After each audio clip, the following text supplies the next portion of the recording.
la présence du Rav Mordechai Eliyahu. Et il lui dit, sache que je te considère comme le Yosef Hatzadik de notre génération. Yosef Hatzadik a été vendu par ses frères.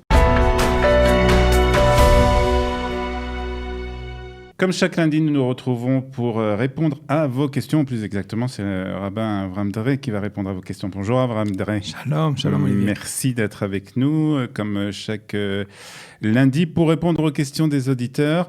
Et aujourd'hui, on a des questions sur Jonathan Pollard. On va tout de suite poser des questions qui a été libérée il y a quelques semaines.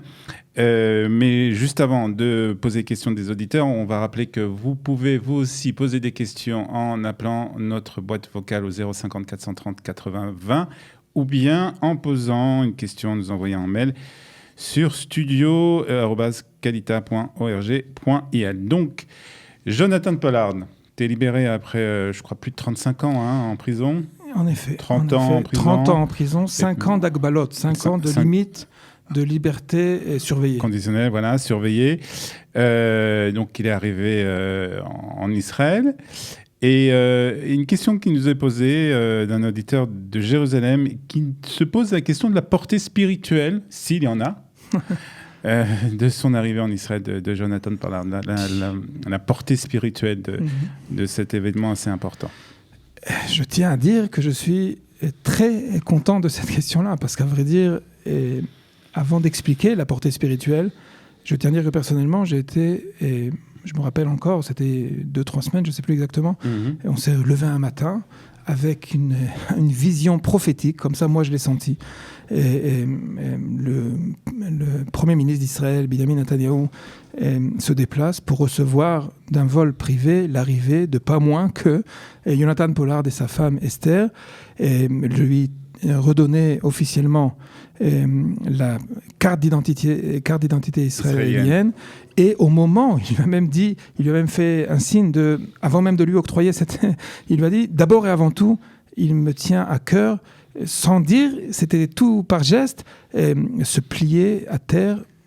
J'étais ému ad maot, c'était vraiment particulièrement... Je ne sais pas si c'est lui ou c'est le Premier ministre qui a fait la bracha de Shehecheyanu. De Shehecheyanu. Alors, c'est sur ça également, je voudrais qu'il s'agissait vraiment d'une joie immense, d'un événement, pas seulement une portée spirituelle, portée, j'ai presque envie de dire, mystique, face à tellement d'années, et où on était sollicité et perturbé en réalité par cette injustice. Je n'ai pas d'autres mots pour l'instant. Je vais essayer d'être clair pour exprimer à quel point il s'agit véritablement d'une réalisation quasi prophétique. Ouais. Je ne trouve pas d'alternative à trouver à quel point il s'agissait véritablement d'un événement phénoménal, de portée immense en ce qui concerne la nation juive.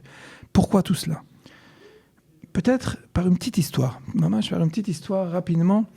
Le Rav Mordechai Eliyahu Zatzal était perturbé. Quand il a été nommé grand rabbin d'Israël, il a été constamment concerné par le sort de Jonathan Pollard. Il a demandé à son proche directeur de l'Ishka, son secrétaire personnel, d'organiser le plus rapidement possible une visite. C'était au tout début. Il a fait 7 ans durant. Il était complètement, ça s'appelait le matzok, ça veut dire complètement. Vous pouvez voir personne. Exactement. Après ces 7 ans-là, ça a commencé à changer un petit peu les conditions pas de captivité, d'emprisonnement, mais en tout cas, le Rav Mordechai Eliyahu a demandé le plus expressivement possible d'organiser cela. Arrivé là-bas, il lui a...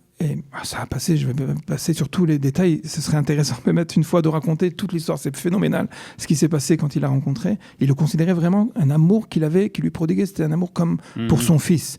Une fois établi, une fois arrivé dans une toute petite salle, il voit sur la salle une bouteille de mitz, une bouteille de jus, il voit un peu de chocolat, il voit 6 éléments comme ça.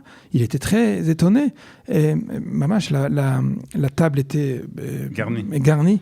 Et il demande, à vrai dire, celui qui a demandé, c'était son secrétaire qui était également présent. Il lui a dit, qu'est-ce que c'est que cela? Depuis quand, dans la prison, on a le droit de faire une réception pareille? Et Jonathan lui dit, il sait depuis 6 mois. Il était tenu informé depuis 6 mois de la demande, de la requête du Rav Mordechai Eliaou. Et il y a un nohal, il y a une règle d'usage là-bas dans cette prison que pour des emprisonnés pour amplifier leur obéissance, de leur donner une fois par mois un tchoupar, leur donner une sorte de récompense à leurs efforts d'obéissance. Et il a depuis 6 mois conservé un à un. Il s'agissait de 6 éléments, 6 mois durant, pour ne pas y toucher, alors que vous pouvez imaginer un chocolat, un jus, etc., pour honorer la présence du Rav Mordechai Eliaou. Et il lui dit, sache que je te considère comme le Yosef Hatzadik de notre génération. Yosef Hatzadik a été vendu par ses frères. C'est le Rav Eliaou qui dit ça. C'est comme ça qu'il dit. Exactement. Il lui dit, sache que tu peux entièrement compter sur il lui dit plus que cela. Moi, je sais pourquoi. Sur quoi tu as été condamné. Jusqu'à présent, à vrai dire, il y a encore une totale interdiction des archives de tous les services secrets ont été encore de façon particulièrement sévère. On ne sait pas. Il lui a dit, je sais exactement pourquoi.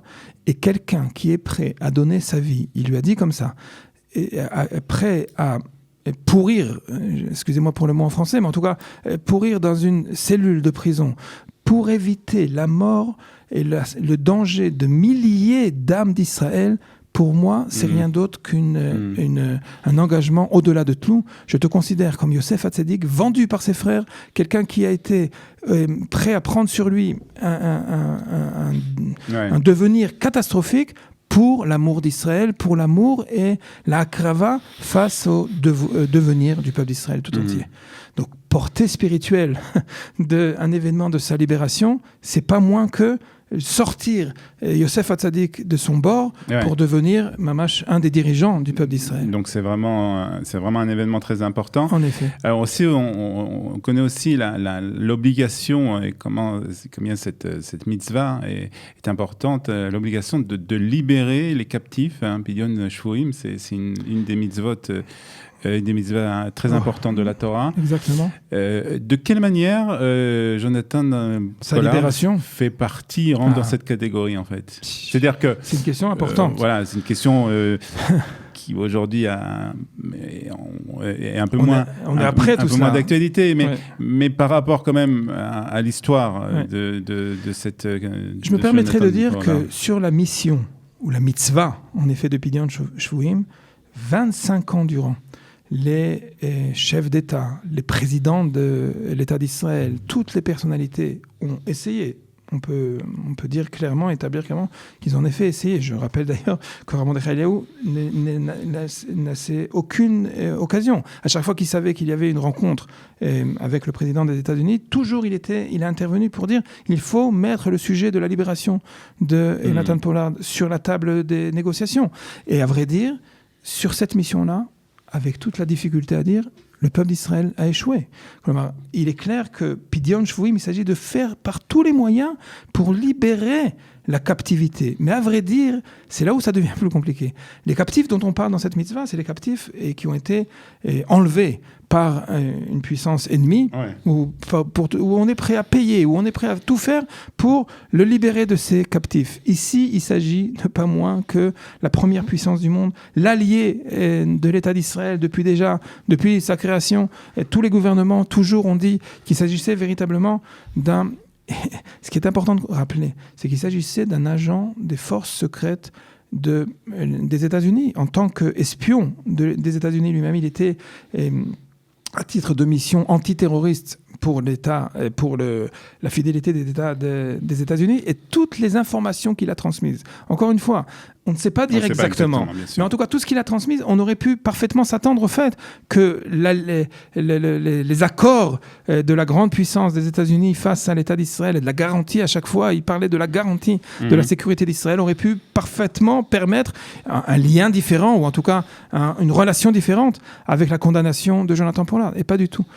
Jonathan a compris dès le départ que s'il ne faisait pas l'acte qu'il a fait, il s'agissait de mettre en danger le peuple d'Israël, mettre en danger l'État d'Israël. Il était résigné à tout faire pour pouvoir sauver le sort de l'État d'Israël et de dizaines de milliers, de centaines de milliers de citoyens de l'État d'Israël, du peuple juif. À vrai dire, quand je dis que l'État d'Israël a échoué cette mission parce que qu'est-ce qui s'est passé en fin de compte? C'est vrai qu'il a été libéré. Ouais, mais ça a il pris est même du arrivé temps. ici. Mais non seulement ça, c'est-à-dire que les 25 ans, il n'a pas du tout été... Tous les efforts pour obtenir Hanina, pour obtenir une remise de peine, n'ont jamais abouti. Il a une fois mis les 25... Il faut reconnaître quand même que pratiquement tous les premiers ministres ont essayé. L'ont fait, je suis tout à fait d'accord, mais il n'a pas été libéré parce parce qu'on lui a accordé une remise de peine, pas du tout. Il a rempli entièrement les conditions de sa détention, et au-delà de cela, il s'agissait de 5 ans pas d'emprisonnement, mais en tout cas d'interdiction de quitter les États-Unis, de aucune possibilité de communiquer avec les médias ou quoi que ce soit, et c'est ce qu'il a en effet.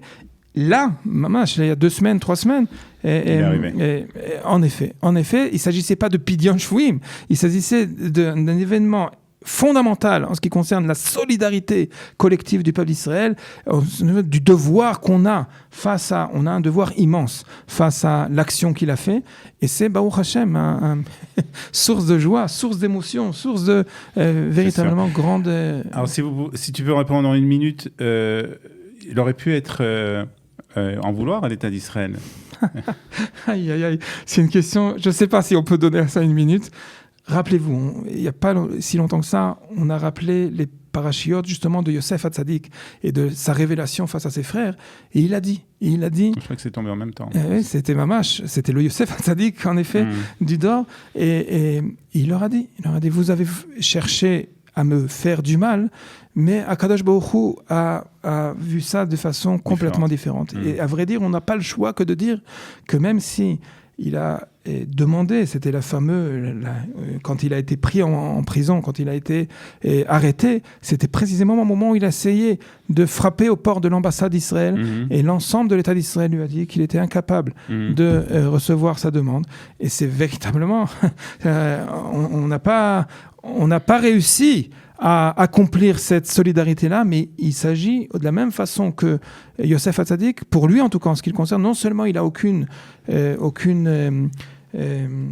jalousie ou rancœur, plus que cela. Il est heureux particulièrement de pouvoir enfin fouler le sol de la terre d'Israël et de vivre ici. Très bien, merci beaucoup.